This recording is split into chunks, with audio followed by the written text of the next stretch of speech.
உன்னதமானவரின் மறைவில் இருக்கிறவன் சர்வ வல்லவருடைய நிழலிலே தங்குவான். நான் கர்த்தரை நோக்கி, நீர் என் அடைக்கலம், என் கோட்டை, என் தேவன், நான் நம்பியிருக்கிறவர் என்று சொல்லுவேன். அவர் உன்னை வேடனுடைய கண்ணுக்கும் பாழாக்கும் கொள்ளை நோய்க்கும் தப்புவிப்பார். அவர் தமது சிறகுகளாலே உன்னை மூடுவார்.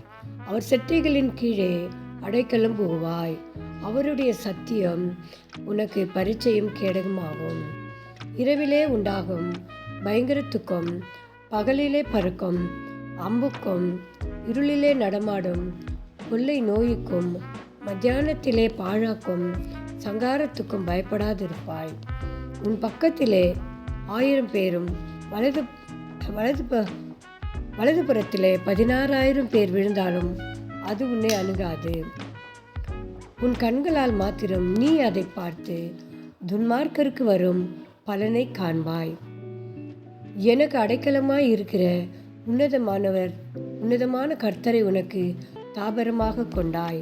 ஆகையால் பொல்லாப்பு உனக்கு நேரிடாது, வாதை உன் கூடாரத்தை அணுகாது. உன் வழிகளில் எல்லாம் உன்னை காக்கும்படி உனக்காக தம்முடைய தூதர்களுக்கு கட்டளையிடுவார்.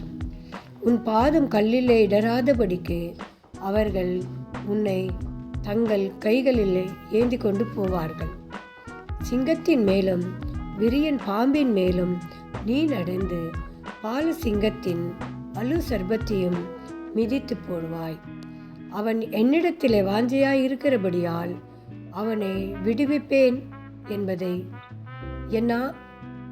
என் நாமத்தை அவன் அறிந்திருக்கிறபடியால் அவனை உயர்ந்த அடைக்கலத்திலே வைப்பேன். அவன் என்னை நோக்கி கூப்பிடுவான், நான் அவனுக்கு மறு உத்தரவு அருளி செய்வேன்.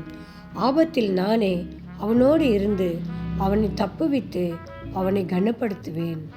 நீடித்த நாட்களால் அவனை திருப்தியாக்கி என் ரட்சிப்பை அவனுக்கு காண்பிப்பேன். ஆமேன்.